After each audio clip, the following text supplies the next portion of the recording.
നിങ്ങളെല്ലാം ദൃക്സാക്ഷികളാണ് എന്ന് വിശ്വസിക്കുന്നു. കേരളത്തിൻ്റെ രാഷ്ട്രീയ ചരിത്രത്തിൽ ഇതുവരെ ഇങ്ങനത്തെ ഒരു സംഭവം ഉണ്ടായതായി ആർക്കും പറയാൻ സാധിക്കില്ല. ഭീകരമായിരുന്നൊരു അന്തരീക്ഷം. ഞാൻ ചോദിക്കുന്നത്, അവരിപ്പോൾ പൊട്ടിച്ച ടിയർ ഗ്യാസും ഈ അടിച്ച വെള്ളവും ഞങ്ങൾ ഇരിക്കുന്ന സ്റ്റേജിൻ്റെ അടുത്ത് വന്ന് ഇത് പൊട്ടിയിരുന്നുവെങ്കിൽ എന്ത് സംഭവിക്കുമായിരുന്നു? സ്റ്റേജിൻ്റെ അടിയിൽ വന്ന് പൊട്ടിയില്ല അത്. പക്ഷേ അത് പൊട്ടിയിരുന്നെങ്കിലും ഈ സ്റ്റേജ് എന്ന് പറയുന്നത് ഒരു ബസ്സിൻ്റെ പുറത്താണ്. എന്തെല്ലാം സംഭവിക്കുമായിരുന്നു എന്ന് കണക്ക് കൂട്ടണം. ഒരു പ്രകോപനവും ഇല്ലാതെയാണ് ഈ സംഭവം നടത്തിയത് എന്നതാണ് ഞങ്ങളുടെ ആക്ഷേപം. അവിടെ പോയി കല്ലെറിയാനോ അവിടെ പോയി ബഹളം വെക്കാനോ ആരും നിന്നിട്ടില്ല.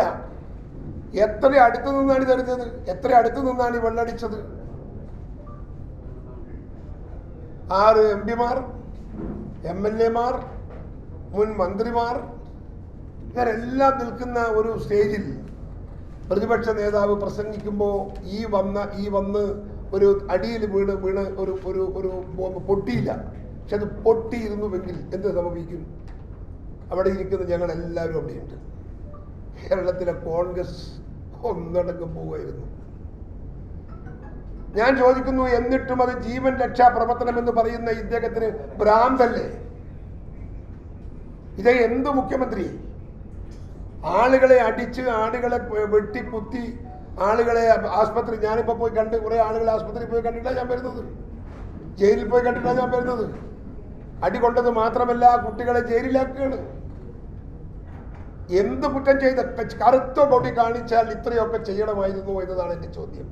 കറുത്ത കൊടി കാണിക്കുക ജനാധിപത്യ സംവിധാനത്തിൽ എല്ലാ രാഷ്ട്രീയ പ്രവർത്തനങ്ങളും സ്വാതന്ത്ര്യ സമരം മുതൽ ഈ രാജ്യത്ത് എല്ലാവരും നടത്തുന്ന ഒരു സംഭവമാണ്. എന്തിനാണ് അദ്ദേഹത്തിന് ഇത്രയും ഭയപ്പാട്? എന്തുകൊണ്ടാണ് അദ്ദേഹത്തിന് ഇത്രയും വലിയ ആശങ്ക? കേസെടുത്തൊന്നും നമ്മളെ പേടിപ്പിക്കാൻ നോക്കണ്ട. ഞങ്ങളൊക്കെ കേസ് ഒരുപാട് കണ്ടവരാ. ഈ ബോംബ് പൊട്ടിച്ചിട്ടും ഞങ്ങളെ പേടിപ്പിക്കാൻ നോക്കണ്ട. ഞാനൊക്കെ ഇതിനു മുമ്പ് കണ്ണൂരിൽ CPM-മായി ഫൈറ്റ് ചെയ്ത് നടക്കുമ്പോൾ എൻ്റെ 3 അംബാസിഡർ കാർ കത്തിച്ചതാണ്, ബോംബെറിഞ്ഞ് കത്തിച്ചത്. 2 തവണയുടെ നേരോ എസ്കേപ്പാണ് ഞാനവിടെ. എൻ്റെ തലക്ക് മുകളിൽ കല്ലേറ് വരുമെന്ന് പ്രതീക്ഷിച്ച് ഞാൻ എപ്പോഴും തലക്ക് പിറകിൽ വെക്കുന്ന ഒരു ബ്രീഫ് കേസ് ഉണ്ട്. ആ ബ്രീഫ് കേസിൻ്റെ മുകളിൽ ബോംബ് പൊട്ടി ആ ബ്രീഫ് കേസ് ചെതറിപ്പോയിരുന്നു.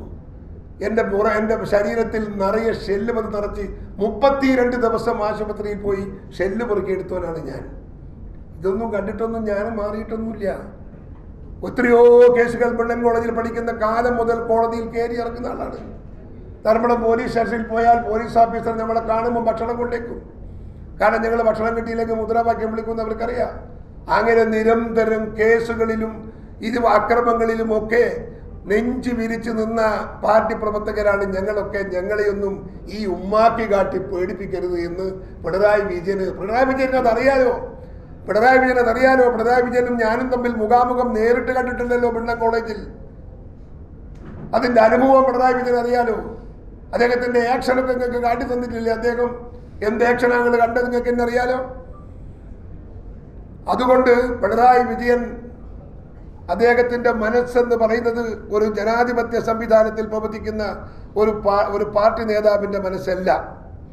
കേരളത്തിൻ്റെ ചരിത്രത്തിലുണ്ടായ സമാനതകളില്ലാത്ത സംഭവം SRCPയുടെ കാലത്തോ ബ്രിട്ടീഷ് ഭരണകാലത്തോ ഉണ്ടാകാത്ത അത്രയും ക്രൂരവും ഞെട്ടിക്കുന്നതുമാണ് എന്ന് പറയാതിരിക്കാൻ നിർവാഹമില്ല. പ്രതിപക്ഷ നേതാവ്, 6 MP-മാർ, 7 MLA-മാർ, മുൻ മന്ത്രിമാർ തുടങ്ങിയുള്ള നേതാക്കളാണ് ഞങ്ങൾ സ്റ്റേജിലുണ്ടായിരുന്നത്. അത്യുഗ്രശേഷിയുള്ള 18 ടിയർ ഗ്യാസ് ഷെല്ലാണ് അവർ പൊട്ടിച്ചത്, ഇന്നലെ വലിച്ചെറിഞ്ഞത്. ഇന്നലെ അതിൽ 4 എണ്ണം ഞാൻ ഉൾപ്പെടെ ഇരിക്കുന്ന നേതാക്കന്മാരുടെ സ്റ്റേജിൻ്റെ മുൻപിലാണ് വന്ന് വീണത്. 2 എണ്ണം സ്റ്റേജിൻ്റെ അടിയിൽ വീണു. ഈ ഗ്രനേഡുകളെല്ലാം പൊട്ടിയിരുന്നുവെങ്കിൽ, അതാണ് ഞാൻ ചോദിച്ചത്, സംസ്ഥാന കോൺഗ്രസ് നേതൃത്വം തന്നെ വാഷ് ഔട്ട് ആകുമായിരുന്നില്ലേ? എന്നിട്ടും അതിനെക്കുറിച്ച് ന്യായീകരിക്കാൻ നിൽക്കുന്ന ഒരു മുഖ്യമന്ത്രിയെക്കുറിച്ച് എന്ത് പറയണം? വാഹനത്തിലാണ് സ്റ്റേജ് തയ്യാറാക്കിയത്. ഞാൻ നേരത്തെ പറഞ്ഞു. പോലീസ് ഏറ്റെടുത്ത് നടപ്പാക്കിയത് CPM-ന്റെ കൊട്ടേഷൻ, AKG സെന്ററിൻ്റെയും മുഖ്യമന്ത്രിയുടെയും ഓഫീസ് കേന്ദ്രീകരിച്ചുള്ള P. ശശിയുടെയും നിർദ്ദേശമാണ് പോലീസ് നടപ്പിലാക്കിയത് എന്നതാണ് യാഥാർത്ഥ്യം. DGP വെറും നോക്കുകുത്തിയായ ഒരു പാവം പ്രതിമ. ഒരു വാക്ക് അദ്ദേഹത്തിന് സംശയം ചെയ്യാൻ സാധിച്ചില്ല. ഈ ആക്രമണത്തിന് ആര് നേതൃത്വം കൊടുത്തത്? മുഖ്യമന്ത്രിയുടെ ബോഡി ഗാർഡാണ്, മുഖ്യമന്ത്രിയുടെ സുരക്ഷാ ഭടന്മാരാണ്, മുഖ്യമന്ത്രിക്ക് വേണ്ടി പുറത്തു നിന്ന് കൊണ്ടുവന്ന ഗുണ്ടകളാണ്, അവരുടെ സെക്യൂരിറ്റി ഗാർഡ് എന്ന് പറഞ്ഞ് അവർ ഉണ്ടാക്കിയ കേരളത്തിലെ എല്ലാ ജില്ലകളിൽ നിന്നും തെരഞ്ഞെടുത്ത ഗുണ്ടകൾ ആ മഞ്ഞ വസ്ത്രൗട്ടിന് വന്ന് നിൽക്കുന്നവരൊക്കെ ഗുണ്ടകളാണ്. ആ ഗുണ്ടകളാണ് നമ്മളെ കുട്ടികളെയൊക്കെ അടിച്ചത്. കാസർഗോഡ് മുതൽ കണ്ണൂരിലെത്തിയപ്പോൾ കണ്ണൂരിൽ നിങ്ങൾക്കറിയാം, കല്യാശ്ശേരിയിൽ വെച്ച് അടിച്ച അടി നിങ്ങൾക്കറിയാം.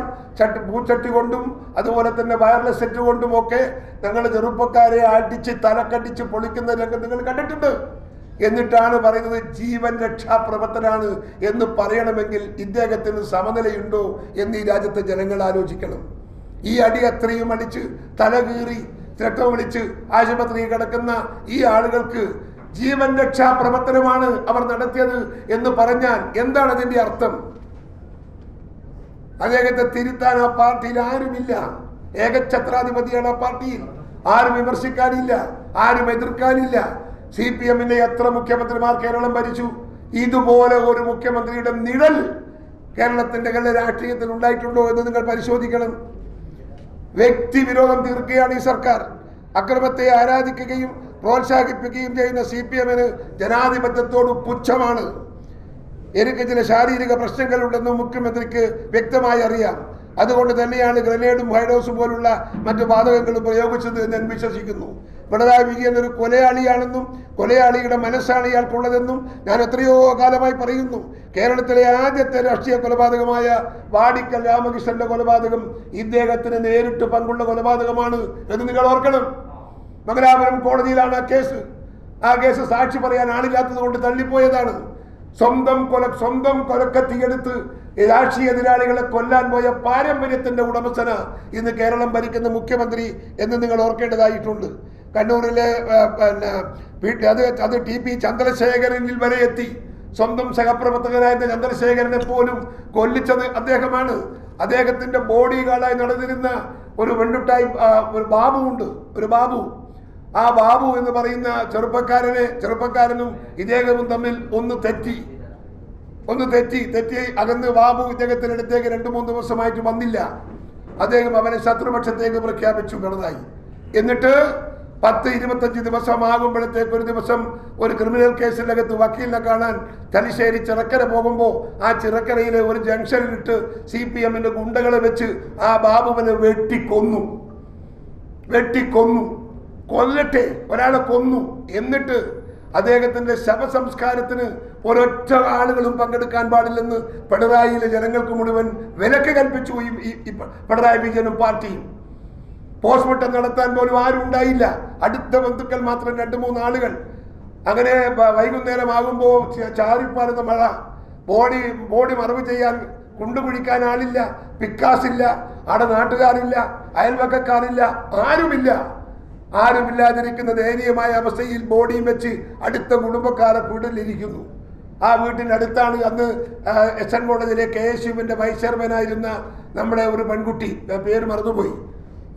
ആ കുട്ടി എന്നെ വിളിച്ചിട്ട് പറഞ്ഞു, ഇങ്ങനെ ഒരു സംഭവം ഉണ്ടായിട്ടുണ്ട്, ഇവിടെ ആളുകളില്ല ഇത് മറവ് ചെയ്യാൻ, അതുകൊണ്ട് സുധാകരൻ എന്തെങ്കിലും ചെയ്യണമെന്ന് പറഞ്ഞപ്പോൾ എൻ്റെ നാട്ടിൽ നടാലിൽ നിന്ന് 3 ജീപ്പിൽ ആളുകളെയും പിക്കാസും പെട്രോമാക്സും ഒക്കെ എടുത്ത്, ലൈറ്റില്ല, പെട്രോൾ മാക്സ് കൊടുക്കുന്നില്ല കടകളിൽ നിന്ന്, അവിടെ പെട്രോൾ മാക്സും ഒക്കെ എടുത്ത് 15 ആളുകളെ അയച്ച് അവർ പോയിട്ടാണ് ആ ബോഡി മറവ് ചെയ്തത്. അതാണ് പിണറായി വിജയൻ. കൊല്ലുക മാത്രമല്ല, അത് മറവ് ചെയ്യാൻ പോലും സമ്മതിക്കാത്ത ക്രൂരതയുടെ പര്യായം. അത്ര വികൃതമാണ് പിണറായി വിജയൻ എന്ന് പറയുന്ന രാഷ്ട്രീയ നേതാവിന്റെ മുഖമെന്ന് നിങ്ങൾ ഓർക്കണം. പിണറായി വിജയൻ ഒരു കൊലയാളിയാണെന്നും മനസ്സാണ് ഇയാൾക്കുള്ളതെന്ന് ഞാൻ എത്രയോ കാലമായി പറയുന്നു. അപ്പോൾ അതുകൊണ്ട് തന്നെ അദ്ദേഹത്തെ കേരളത്തിലെ ജനങ്ങൾക്ക് നേരിട്ട് തൊട്ടറിയാൻ സാധിക്കുന്നു എന്ന് എനിക്ക് മനസ്സിലാവുകയാണ്. മറ്റുള്ളവരുടെ രക്തം കണ്ട് ഉന്മാദിക്കുന്നവനാണ് ഈ സൈക്കോപാത്ത് എന്ന് പറയുന്നത്. എൻ്റെ ബോധ്യങ്ങളുടെയും തെളിവുകളുടെയും അടിസ്ഥാനത്തിൽ പറയുന്നത് ഒരു സൈക്കോപാത്തിന് മാത്രമേ കോൺഗ്രസ് നേതൃത്വത്തെയും പ്രതിപക്ഷത്തെയും ഒന്നടങ്കം ഇല്ലാതാക്കാനുള്ള നടപടികൾക്ക് നേതൃത്വം കൊടുക്കാനാവും. ശ്രീ പിണറായി വിജയന് സൈക്കോപാത്താണെന്ന് ഞാൻ വിശ്വസിക്കുന്നു. അദ്ദേഹം ഒരു സൈക്കോപാത്താണെന്ന് പറഞ്ഞാൽ അതൊരു അധികപ്പറ്റാകുമെന്ന് എനിക്ക് തോന്നുന്നില്ല. അത് ആ പദം മാത്രം മതിയോ എന്നാണ് എനിക്ക് സംശയം. അതിനപ്പുറത്തൊരു പദം ഉണ്ടോ എന്ന് എനിക്കറിയാത്തത് കൊണ്ട് ഞാൻ മറ്റൊരു വാക്ക് കണ്ടെത്താത്തത്. പറയാൻ സാധിക്കുന്നതിനുള്ള പരമാവധി വാക്കാണ് ഞാൻ പറഞ്ഞത്. He is A psychopath. അങ്ങനെ ഒരു മുഖ്യമന്ത്രി കേരളത്തിൽ വേണോ വേണ്ടയോ എന്ന് ഈ കേരളത്തിലെ ജനങ്ങൾ ആലോചിക്കേണ്ടതാണ്. കണ്ണൂരിലെ ജനങ്ങൾക്ക് മാത്രം അറിയാവുന്ന പിണറായി എന്ന സൈക്കോപാത്തിനെ കേരളത്തിലെ ജനങ്ങൾക്ക് മുഴുവൻ തിരിച്ചറിയാൻ നവകേരള സദസ്സ് യാത്രയിലൂടെ സാധിച്ചു എന്നതിൽ ഞാൻ സംതൃപ്തനാണ്. നവകേരള സദസ്സ് കേരളത്തിലുടനീളം സഞ്ചരിച്ച് 37 ദിവസം ഈ സൈക്കോപാത്തിന്റെ ക്രൂരകൃത്യങ്ങൾ ജനങ്ങൾ കണ്ടു. കല്യാശ്ശേരിയിൽ എൻ്റെ കുട്ടികളെ അടിച്ച് പിണറായി വിജയന്റെ ഗുണ്ടകൾ തല്ലിച്ചതച്ച് അതിനെ ജീവൻ രക്ഷാ പ്രവർത്തനമായി വിശേഷിപ്പിച്ച് ഒരു സൈക്കോപാത്തിന് മാത്രമല്ലേ അത് പറയാൻ സാധിക്കൂ എന്ന് ഞാൻ ഒരിക്കൽ കൂടി ചോദിച്ചാൽ തെറ്റുണ്ടോ എന്ന് നിങ്ങൾ തന്നെ ഉത്തരം പറയണം. നവകേരള സദസ്സ് കണ്ണൂരിലെത്തിയപ്പോൾ കോൺഗ്രസ് പ്രവർത്തകരെ വ്യാപകമായി കരിങ്കൽ തടങ്കലിട്ടു. ഇതിനെ തുടർന്നാണ് കോൺഗ്രസ് പ്രത്യക്ഷമായി കരിങ്കൊടി സമരവുമായി എത്തിയത്. പഴയങ്ങാടിയിൽ മുഖ്യമന്ത്രിയെ കരിങ്കൊടി കാട്ടിയെന്ന് ഒറ്റ കാരണത്തിന്റെ പേരിൽ യൂത്ത് കോൺഗ്രസ് KSU പ്രവർത്തകരെ ഹെൽമറ്റും പെട്ടിച്ചട്ടിയും കൊണ്ടൊക്കെ അടിച്ച് ഇടിച്ച് മൂക്ക് കലച്ച് കായ് പൊട്ടിച്ചു കാല് പൊട്ടിച്ച് തലക്കടിച്ചവരെ ആശുപത്രിയിലാക്കി. അതിനെ ന്യായീകരിക്കുന്നു മുഖ്യമന്ത്രി എന്ന് പറയുമ്പോൾ ആ മുഖ്യമന്ത്രി ആദ്യം ധരിച്ചത് ഞാൻ ഒരു നാക്ക് വഴിയായിരിക്കുമെന്നാണ്. പക്ഷേ ഇത് തന്നെ ആവർത്തിച്ചപ്പോൾ എനിക്ക് തോന്നി അദ്ദേഹം ബോധപൂർവം പറയുന്നതാണ് എന്നാണ്. ആരെങ്കിലും വിശ്വസിക്കൂ? അത് ജീവൻ രക്ഷാ പ്രവർത്തനം എന്ന് ആരെങ്കിലും പറഞ്ഞാൽ വിശ്വസിക്കൂ? ഞാൻ വിചാരിച്ചു നാക്ക് വഴിയാണെന്ന്. പക്ഷേ പിന്നെ മനസ്സിലാക്കിയത് അദ്ദേഹം അത് ഒരു വിശ്വാസ പ്രമാണമായിട്ടാണെന്ന് പറയുന്നത്. എല്ലാ സ്ഥലത്തും കഴിഞ്ഞ ദിവസം വരെ അദ്ദേഹം അത് പറഞ്ഞു. അതിക്രൂരമായ അക്രമ പ്രവർത്തനങ്ങൾ ദിവസങ്ങളും അരങ്ങേറിയപ്പോൾ അതിനെ വാർത്താ സമ്മേളനത്തിൽ ചോദ്യം ചെയ്ത മാധ്യമപ്രവർത്തകരെ പുച്ഛിക്കുവാനും ജീവൻ രക്ഷാപ്രവർത്തനം നടത്തുന്നത് മാത്രമേ താൻ കണ്ടുള്ളൂ എന്ന് ദാർഢ്യം കലർന്ന മറുപടിയും നിങ്ങൾക്ക് തന്നത് നിങ്ങൾ ഓർക്കുമെന്ന് ഞാൻ കരുതുന്നു. മാധ്യമങ്ങൾ DYFI ഗുണ്ടകളുടെ ആക്രമണത്തെ മന്ത്രിമാരും രക്ഷാപ്രവർത്തനം എന്ന രീതിയിൽ ന്യായീകരിച്ചു. തുടർന്ന് പോലീസും CPM ഗുണ്ടകളും നാടുനീളെ അക്രമം അടിച്ചുവിട്ടു. പെരുമ്പാവൂർ MLA എൽദോസ് കുന്നപ്പള്ളിയെയും KPCC ജനറൽ സെക്രട്ടറി MJ ജോബിനെയും ജേക്കബിനെതിരെയും അക്രമം നടത്തി. ആലപ്പുഴയിൽ മുഖ്യമന്ത്രിയുടെ gunman Anil youth Congress KSU പ്രവർത്തകരെ മർദ്ദിച്ചു. ഭിന്നശേഷിക്കാരായ യൂത്ത് കോൺഗ്രസ് പ്രവർത്തകരെയും DYFIക്കാർ മർദ്ദിച്ചു. DYFIക്കാരുടെ ക്രൂരമായ മർദ്ദനം ഏറ്റുവാങ്ങിയ യൂത്ത് കോൺഗ്രസ് പ്രവർത്തകർക്കെതിരെ വധശ്രമത്തിന് കേസെടുത്തു. അത് കേൾക്കണം നിങ്ങൾ. അടി കൊണ്ടുപോകും പോരാ, വധശ്രമത്തിന് ഞങ്ങളുടെ കുട്ടികളെ പേരിൽ കേസെടുത്ത് അറസ്റ്റ് ചെയ്ത് കൽത്തുറുങ്കിലാക്കി എന്ന് പറയുമ്പോൾ എന്ത് ഭരണം, എന്ത് ജനാധിപത്യം, എന്ത് നീതി, എന്ത് നിയമം, എന്ത് സംവിധാനം, എന്ത് വ്യവസ്ഥാപിതമായ സംവിധാനം ഈ സംസ്ഥാനത്ത് നിന്ന് നമ്മൾ ആലോചിക്കണം. നെഞ്ചത്ത് കൈവച്ച് ആലോചിക്കണം. ഇവിടെ ഉണ്ടോ നിയമം? ഇവിടെ ഉണ്ടോ നിയമവാഴ്ച? ഇവിടെ ഉണ്ടോ ന്യായം? അന്യായത്തിന് മാത്രമേ ഇവിടെ സ്ഥാനമുള്ളൂ. ന്യായത്തിന് സ്ഥാനമില്ലാത്തൊരു നാടായി ഈ നാട് മാറുകയാണ്. പോലീസ് ചട്ടം ലംഘിച്ച് പ്രവർത്തകരെ മർദ്ദിച്ച ഗവൺമെന്റിനെതിരെ കേസെടുക്കണമെന്ന ആവശ്യം പോലും മുഖ്യമന്ത്രി നിരാകരിച്ചു. സംരക്ഷിക്കുകയും ചെയ്തു അവരെ. ആ തെറ്റ് തിരുത്താൻ കോടതി വേണ്ടി വന്നു. നിങ്ങൾക്കറിയാം, ആ കേസിൽ കോടതി പറഞ്ഞു നടപടി എടുക്കണമെന്ന് പറഞ്ഞു കോടതി. അങ്ങനെ അദ്ദേഹത്തിനെതിരെ കേസെടുത്തു. കോടതി പറഞ്ഞ ശേഷമാണ് ഗവൺമെന്റിനെതിരെ FIR ഇട്ട് കേസെടുക്കാൻ തയ്യാറായത്. മുഖ്യമന്ത്രി കലാപാഹ്വാനം നടത്തിയിട്ടും പോലീസ് കേസെടുത്തില്ല. പകരം ജനാധിപത്യ രീതിയിൽ പ്രതിഷേധിച്ച തനിക്കെതിരെയും പ്രതിപക്ഷ നേതാക്കൾക്കെതിരെയും കേസെടുക്കുന്നു. ഞങ്ങൾക്കെതിരെ കേസെടുത്തിരിക്കുന്നു.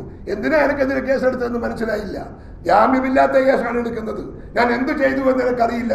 എന്താണ് എൻ്റെ കുറ്റമെന്ന് എനിക്കറിയില്ല.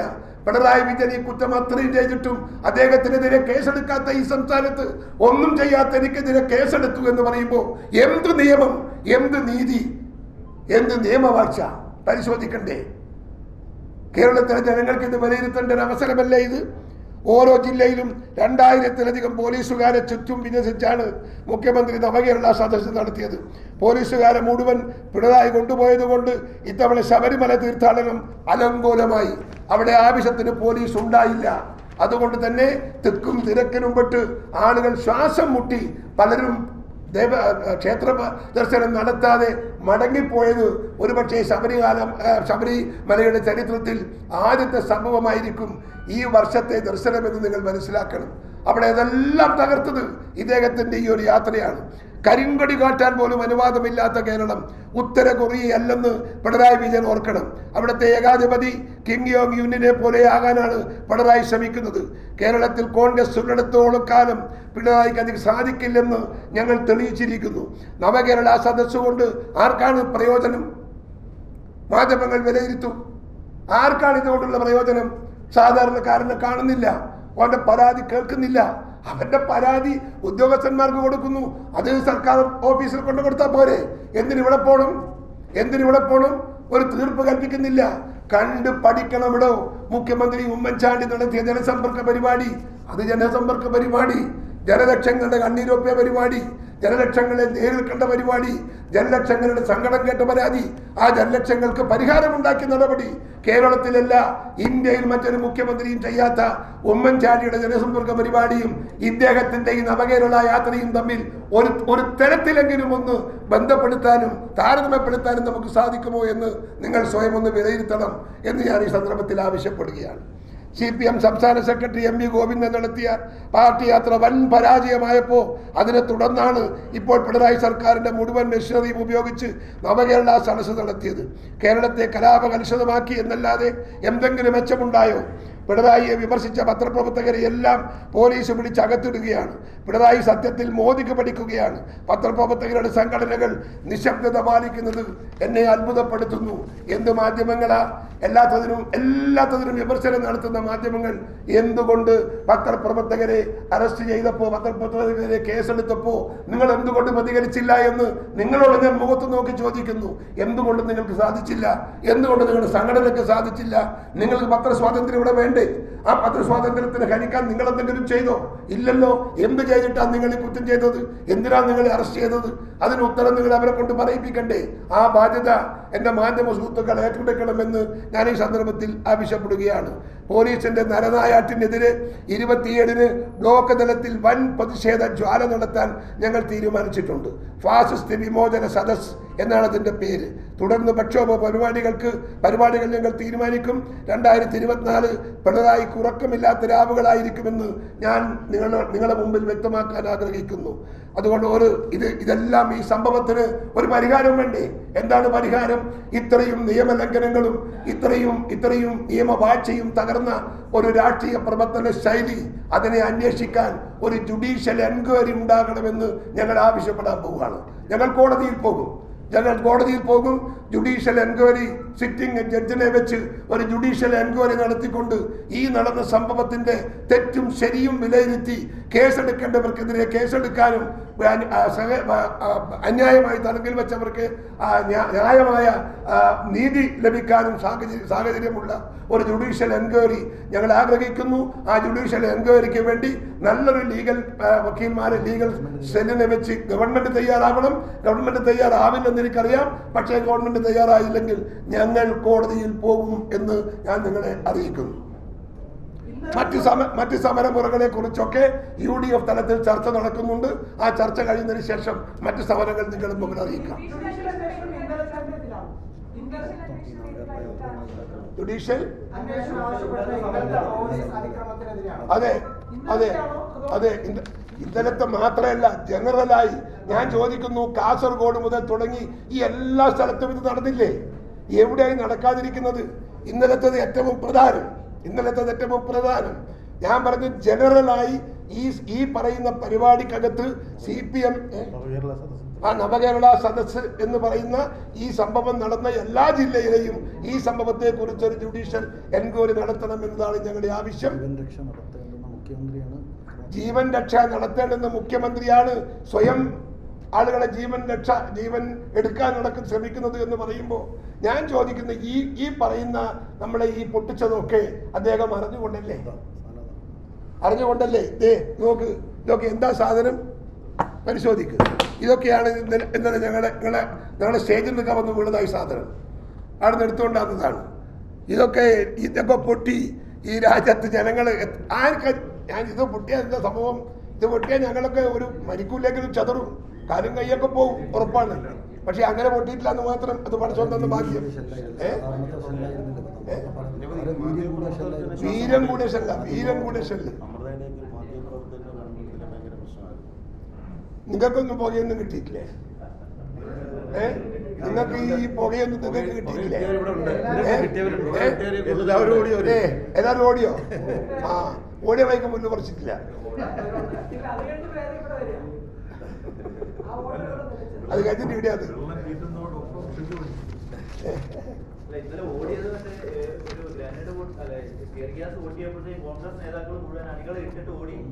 അണികൾ നേതാക്കന്മാരും നേടിയിട്ടില്ല.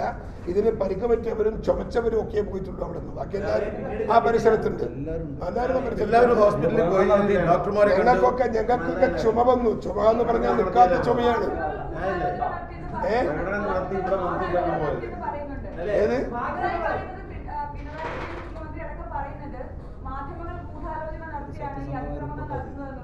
പക്ഷേ ഇതേ വാർത്തകൾ തന്നെ സർക്കാർ അനുകൂല മാധ്യമങ്ങളിൽ വരുമ്പോൾ സർക്കാർ മിണ്ടാതിരിക്കുന്നുണ്ട്. ഇത് ഇരട്ടത്താപ്പല്ലേ? ഇരട്ടത്താപ്പാണ്, ഇരട്ടത്താപ്പാണ്. പ്രതികരിക്കണം നിങ്ങൾ. ഞങ്ങളുണ്ടല്ലോ കൂടെ.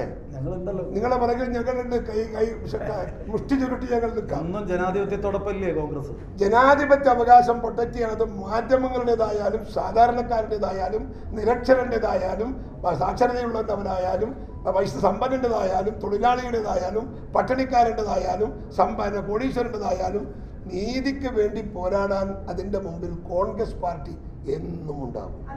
സ്വാതന്ത്ര്യ സമരം മുതൽ ഇന്ത്യയിൽ അതിന്റെ ആളുകളും അതിന്റെ അവകാശികളുമാണ് ഞങ്ങൾ. ഞങ്ങളുടെ പാരമ്പര്യം അതാണ്. എത്ര തെളിവ് വേണം നിങ്ങൾക്ക്? ഞങ്ങൾ തരാം. എത്ര തെളിവ് വേണം നിങ്ങൾക്ക് തരാം. വളരെ ഗുരുതരമായ ഒരു ആരോപണമാണ്. കാരണം താങ്കളുടെ ശാരീരിക ബുദ്ധിമുട്ടുകൾ മനസ്സിലാക്കി അതിനനുസരിച്ച് ഇത്തരം ഒരു അതിക്രമത്തിന്റെ നിർദ്ദേശം നൽകിയെന്ന് പറയുമ്പോൾ എനിക്കറിയില്ല. ചിലപ്പം പുള്ളിക്കറിയാലോ. പുള്ളിക്ക് നമ്മളെ ഒന്ന് ഒതുക്കാൻ കിട്ടുന്ന ഒരു സമയമല്ലേ. അത് ഒതുക്കാൻ ശ്രമിച്ചാൽ അദ്ദേഹമായതുകൊണ്ട് ചെയ്യും.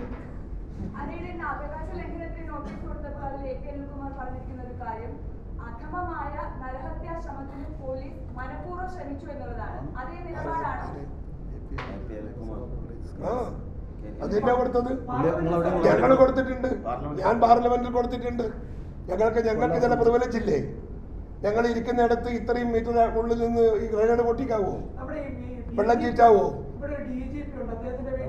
അത് ഞാൻ പറഞ്ഞല്ലോ.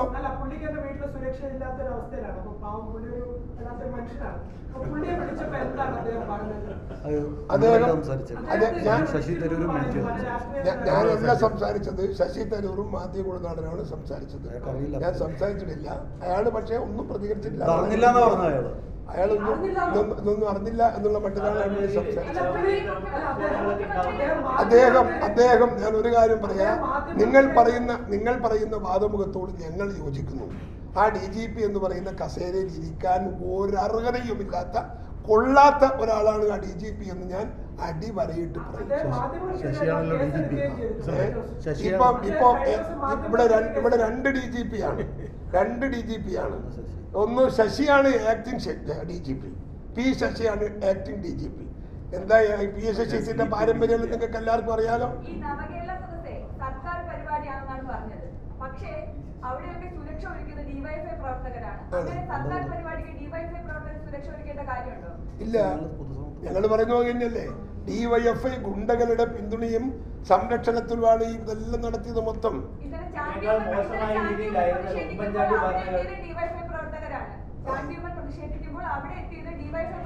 കേരളത്തിലുടനീളം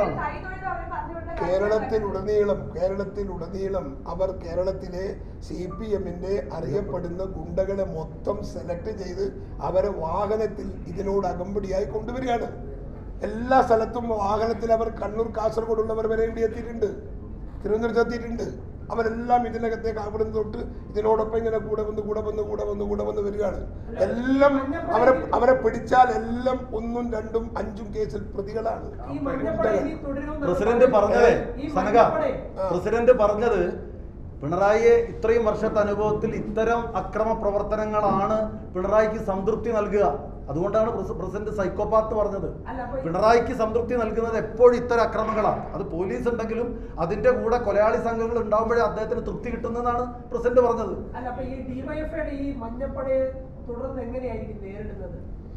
അതൊക്കെ വരട്ടെ, നമുക്ക് നോക്കാം. നമുക്കിത് കണ്ടുകൊണ്ടിരിക്കുമ്പോൾ നമുക്ക് ചില മാർഗങ്ങളൊക്കെ ഞങ്ങൾക്കും വരും. അതിപ്പോ അങ്ങനെയല്ലേ നമ്മളിപ്പോ ഒരു ചെറിയൊരു മഴ പെയ്യുമ്പോൾ നമ്മൾ വലിയ പന്തലൊന്നും കിട്ടൂല. പക്ഷെ നല്ലോണം പന്തൽ വരുമ്പോൾ നമ്മൾ പന്തൽ കെട്ടുമല്ലോ. അതെ, നനയാനിടയാവാതിരിക്കണമെങ്കിൽ നല്ല പന്തൽ കെട്ടണല്ലോ, അത് കെട്ടും. ഇനിയും ഉണ്ടാവും. ഇടിയും മഴയും അതിന്റെ അവിഭാജ്യ ഘടകയല്ലേ. ഇടിയും മിന്നലും മഴയുടെ അവിഭാജ്യ ഘടകയല്ലേ.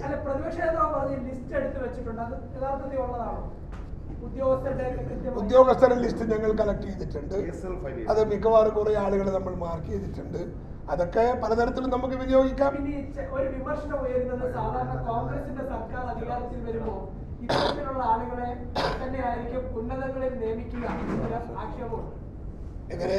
ഇത്തരത്തിൽ അതിക്രമമൊക്കെ അതാണ് ലിസ്റ്റൊക്കെ വാങ്ങി സൂക്ഷിക്കുന്നതിന് ഒരു കാര്യവും രഹസ്യവും അതാണ്. അത് വേണോ വേണ്ടേ നമ്മൾ ആലോചിക്കും. അതിനാ ലിസ്റ്റ് വെക്കുന്നത്. ഇപ്പൊ ഈ നടത്തുന്ന ഉദ്യോഗസ്ഥന്മാരുടെ ലിസ്റ്റ് സൂക്ഷിക്കുന്നത് എന്തിനാ? ഒരു അവാർഡ് കൊടുക്കാനല്ല. നമ്മളും ഭരിക്കാൻ വരുമല്ലോ ഇതിനകത്ത്, എന്തായാലും ഉറപ്പല്ലേ. പിന്നെന്താ?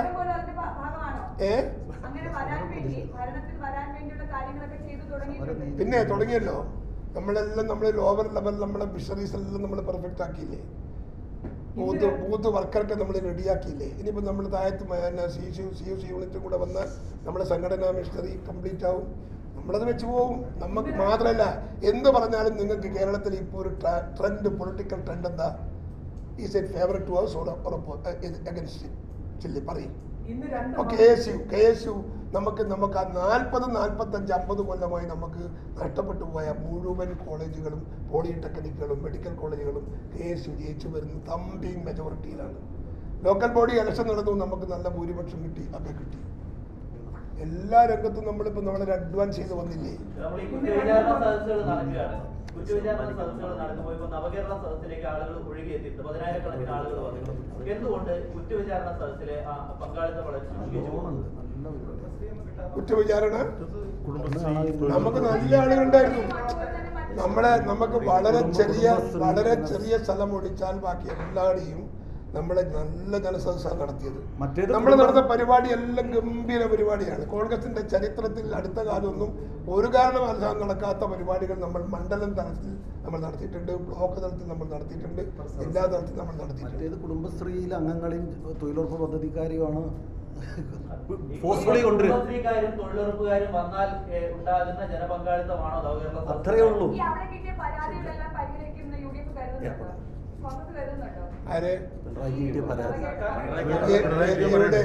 ആ പരാതിയിൽ ഞാൻ വെല്ലുവിളിക്കുന്നു, 5% ആ പരാതി ഈ സർക്കാർ കൈകാര്യം ചെയ്തിട്ടുണ്ടെങ്കിൽ 5% നിങ്ങൾ പരിശോധിച്ചു. എവിടെ? ഞങ്ങളത് ബഹിഷ്കരിക്കാൻ തീരുമാനിച്ചു. ഏത് മന്ത്രി വരുന്നു, ഏത് മന്ത്രി പോകുന്നു? ഇവിടെ മന്ത്രി ഉണ്ടോ?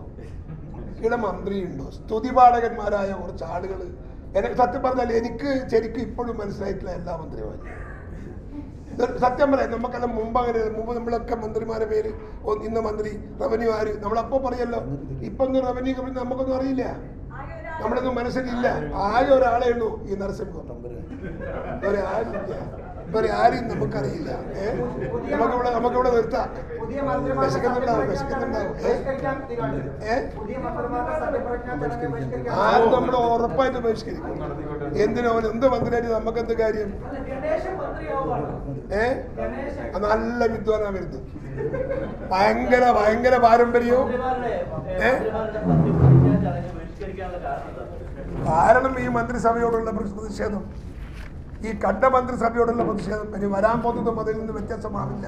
കാരണം ഇത് നരസിംഹന്റെ കീഴിലാണല്ലോ ഈ മന്ത്രിമാരെ വരാൻ പോകുന്നത്. ഒരാൾക്കും വ്യക്തിത്വമുള്ള ഒരു മന്ത്രി പിണറായി വിജയന്റെ മന്ത്രിസഭയിൽ ഉണ്ടാവില്ല. ഉണ്ടായാൽ ശൈലജ ടീച്ചറിന് അനുഭവം ഉണ്ടാവും.